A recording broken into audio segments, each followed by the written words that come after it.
मावे की तेजाब यानी बैटरी का पानी। अगर आप 1000 रुपए किलो वाली छालिया के 30 ग्राम वाले पैकेट पे सिर्फ छालिया के रेट पे प्रोडक्शन कॉस्ट को निकालें, 100 रुपए वाले पैकेट पे 40 से 45 रुपए नेट प्रॉफिट, यानी एक खोके, एक केबिन या एक दुकान से मैन्युफैक्चर को 4 से 4,500 रुपए रोज की बचत होती है। दिन भर में 50 दुकानों तक अपना माल पहुंचा दे तो एक दिन में इसका मुनाफा हो गया लगभग 2 लाख रुपए। छालिया तो पेड़ से मिलती है। मुख्तलिफ इकसाम के तंबाकू की भी काश्त होती है। चूना और जायका बाज़ाहिर इनमें से कोई भी शय इतनी खतरनाक नहीं है, मगर इस गंदे धंधे में गंदगी शामिल की गई है। तेजाब अल मारूफ बैटरी का पानी मिलाने और कत्था डाल के सड़ने के लिए छोड़ देना असल अजाब और कैंसर की वजह है। पंजाब में ये बात बहुत मशहूर है कि कराची वाले गुटखा छालिया सौगात भारत से अपने साथ लाए हैं, लेकिन ये हकीकत नहीं है। भारत में जिसको गुटखा कहा जाता है वो दरअसल सूखी छालिया पर तंबाकू की अलग अलग परत और इस पर चूने का पाउडर छिड़कना है, लेकिन ये बैटरी का पानी और तेजाब वाली सौगात हमारी अपनी इजाद करदा है। दरअसल मावा और गुटखा पाकिस्तान में दो अलग अलग शह के नाम है। मावा मतलब छालिया पर तंबाकू और चूने का इस्तेमाल, और गुटके को आप इसकी लिक्विड फॉर्म कह सकते हैं। हकीकत यह है कि मावे का तरक्की करके गुटखा बनने का सफर अंदरून सिंध शुरू हुआ था, खास तौर पे ठट्टा और बदीन के इलाकों में, जहाँ कई साल पहले ही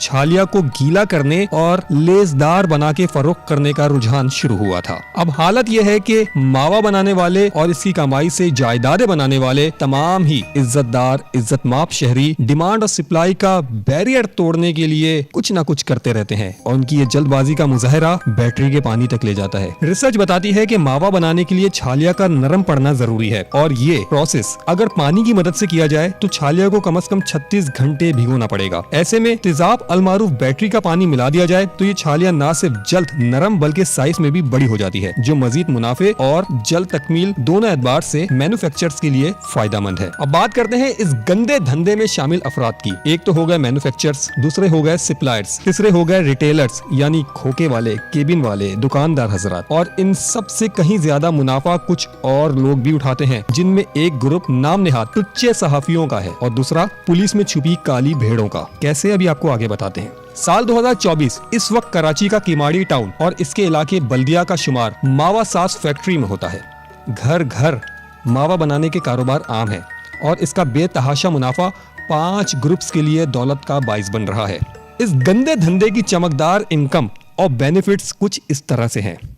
मावे की एक एवरेज पैकेट की कीमत 100 रुपए के करीब है, जबकि इसमें छालिया की मिकदार 30 से 35 ग्राम है। दीगर लवाजमात यानी तंबाकू, चूना, कत्था, तेजाब यानी बैटरी का पानी और सादा पानी, ये सब छालिया से कम कीमती हैं, मगर फिर भी अगर आप 1000 रुपए किलो वाली छालिया के 30 ग्राम वाले पैकेट पे सिर्फ छालिया के रेट पे प्रोडक्शन कॉस्ट को निकालें तो ये एक पैकेट मैन्युफैक्चर को 30 रुपए से ज्यादा का नहीं पड़ता। इसके बाद सप्लायर्स से होता हुआ रिटेलर्स के पास जाता है, जहां भारी मुनाफा सेट है, और ये सब क्लेम शीट तैयार होने के बाद मैन्युफैक्चर कम से कम 40 से 45% मुनाफा कमा रहे हैं, यानी 100 रुपए वाले पैकेट पे 40 से 45 रुपए नेट प्रॉफिट। अब एक दुकान पर जाने वाले कम से कम पीसीस की तादाद 100 से 150 होती है, यानी एक खोके, एक केबिन या एक दुकान से मैन्युफैक्चर को 4 से 4,500 रुपए रोज की बचत होती है। और अगर मैन्युफैक्चर दिन भर में 50 दुकानों तक अपना माल पहुंचा दे तो एक दिन में इसका मुनाफा हो गया लगभग 2 लाख रुपए। हैरत में पड़ने की जरूरत नहीं। पाकिस्तान में ये बात मशहूर है कि आज भी मंशियात से ज्यादा प्रॉफिट किसी कारोबार में नहीं। यहाँ प्रॉपर्टी का प्रॉफिट आज भी दूसरे नंबर पर है। वापिस आते हैं क्लेम शीट पर।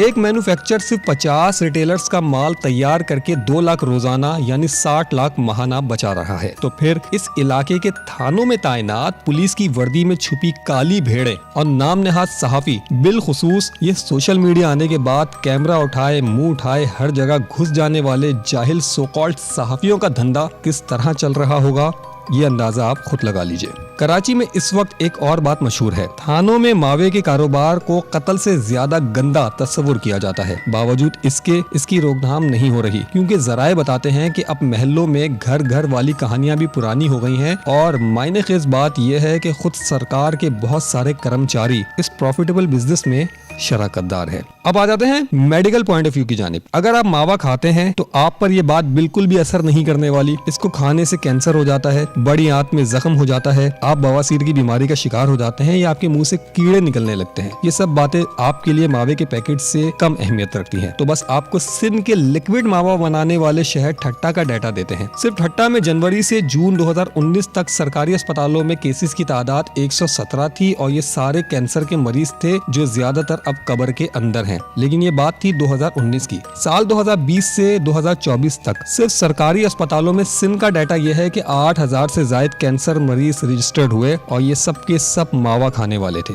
आजकल महंगाई बहुत ज्यादा है, मरना भी आसान नहीं। तो गुटखा और मावा खाने वाले अफराद के लिए फ्री मशवरा सर्विस ये है कि कुछ न कुछ रकम का इंतजाम कर लीजिए। कब्र भी 15,000 से ज्यादा की मिलती है और आपके स्वयं तक घर वालों को कम से कम 1 लाख का खर्चा उठाना पड़ेगा।